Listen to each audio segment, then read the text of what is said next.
আসসালামু আলাইকুম রহমতুল্লাহ বারাকাতু। বন্ধুরা সবাই কেমন আছেন? আশা করি ভালো আছেন। একটা খবর আপনাদেরকে দেওয়ার জন্য চলে আসলাম। আমরা সবাই অনেক দিন যাবৎ আসলে বৃষ্টি বৃষ্টি করছি, পানি পানি করছি, গরমের কারণে অতিষ্ঠ হয়ে গেছি। কিন্তু আল্লাহ পাক এই বৈশাখ মাসে এমন আল্লাহ রহমত দিয়েছে যে যা নাকি বলার মতো না। বৃষ্টির সাথে সাথে অনেক ধরনের ঝড়ঝাপটা এসেছে, বজ্রপাত, কালবৈশাখী ঝড়। ঠিক এমন একটি প্রমাণ এবং এমন একটি দৃশ্য আপনাদেরকে দেখানোর জন্য আমি চলে আসলাম। আমি আছি এখন আমাদের কুমিল্লা জেলার অন্তর্গত চান্দিনা থানার বড় গোবিন্দপুর পৌরসভায় 6 নং ওয়ার্ডের পশ্চিম পাড়া বড় গোবিন্দপুর গ্রামে, যেখানে একটি মসজিদ আছে। মসজিদের ইমাম সাহেব যেই গড়টাতে থাকেন, আজকে একটি দুর্ঘটনা ঘটে গেছে। হয়তো আল্লাহ পাক ওনাকে বাঁচিয়েছেন, আল্লাহর খাস রহমত এবং মেহেরবানি আছে ওনার উপরে, এই জন্য আল্লাহ পাক ওনাকে বাঁচিয়েছেন। আমি আসলে আপনাদের সাথে শেয়ার করার জন্য আসলে ভিডিওটা করছি। এই যে আপনারা দেখতে পাচ্ছেন যে উনি সকালবেলা, আজকে সকালেও এই ঘরটাতে উনি ছিল ভালো এবং সুন্দরভাবে, কিন্তু এই যে কালবৈশাখী ঝড় আসার কারণে আমাদের গ্রামের এবং আশেপাশের বিভিন্ন অঞ্চলে অনেক ক্ষয়ক্ষতি হয়েছে, যেটা আপনারা নিজ চোখে দেখতে পাচ্ছেন।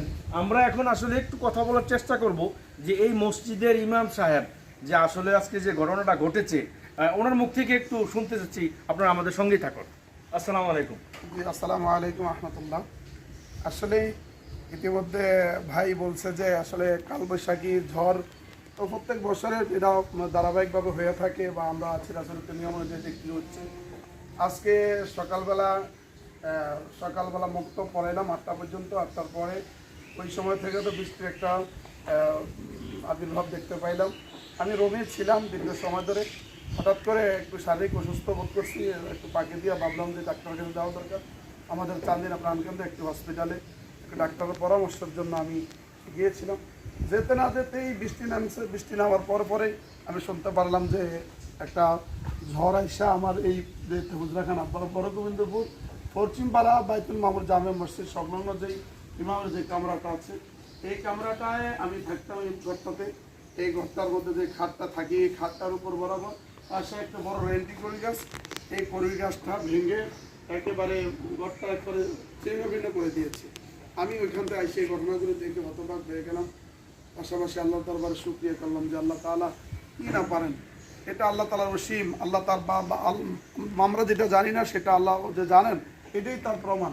আমি তো শুয়ে থাকলেও পারতাম, কিন্তু আজকে দেখা গেছে এতক্ষণ পর্যন্ত বড় ধরনের একটা খবর হয়ে যেত। তো যাই হোক, আলহামদুলিল্লাহ আল্লাহ তাআলার মেহেরবানিতে আমার কোনো ধরনের কোনো শারীরিকভাবে কোনো সমস্যা হয় নাই। কিন্তু অর্থনৈতিকভাবে বিশেষ করে ঘরটা ভেঙে চুরমার হয়েছে, খাটটা এবং আমার কিতাবাদি আর অন্যান্য আসবাবপত্রগুলি একবারে শেষ হয়ে গেছে।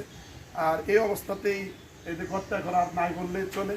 এখন আমরা কি করব না করবো তা চিন্তা করে পাচ্ছি না। আমার কমিটিবৃন্দ আসছেন, তারা আইসা এগুলি খাটমাট ভাঙা যা আছে এগুলি বের করে নিয়ে সরাইয়া মসজিদের আইসা আমাকে বলছে যে আপনি আপাতত মসজিদের বারান্দা অবস্থান করেন, দেখা যাক আমরা কী করতে পারি। এই অবস্থার উপরে পরবর্তীতে আমি আমার জহিরকে জানাইলাম এবং জহির ভাইয়ের মাধ্যমে আমার প্রবাসী জাকির ভাই তিনি আসলেন।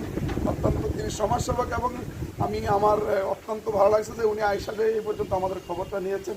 তো দেশ ও জাতির কাছে দোয়া এবং প্রত্যাশা কামনা করছি আগামী দিনে যেন এগুলির থেকে বড় ঝড় থেকে আল্লাহ তাআলা বিভিন্ন বালা মুসিবত আমাদের দেশ ও জাতি সবাইকে যেন হেফাজত করে।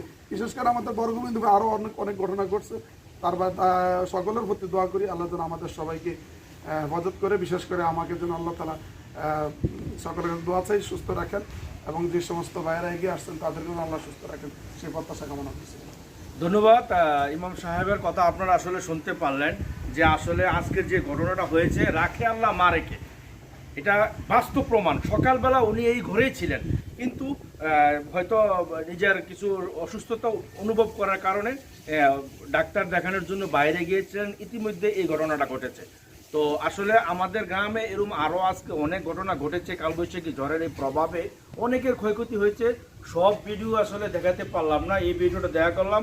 যে যেখান থেকে দেখছেন ভিডিওটা শেয়ার করবেন, কমেন্ট করবেন এবং আমাদেরকে ভালোবাসা দিবেন। সবাই ভালো থাকবেন, সুন্দর থাকবেন। সবার সুন্দর এবং দীর্ঘায়ু কামনা করে আজকের মতো ইতি টানলাম। আসসালামু আলাইকুম রহমতুল্লাহ বারাকাত।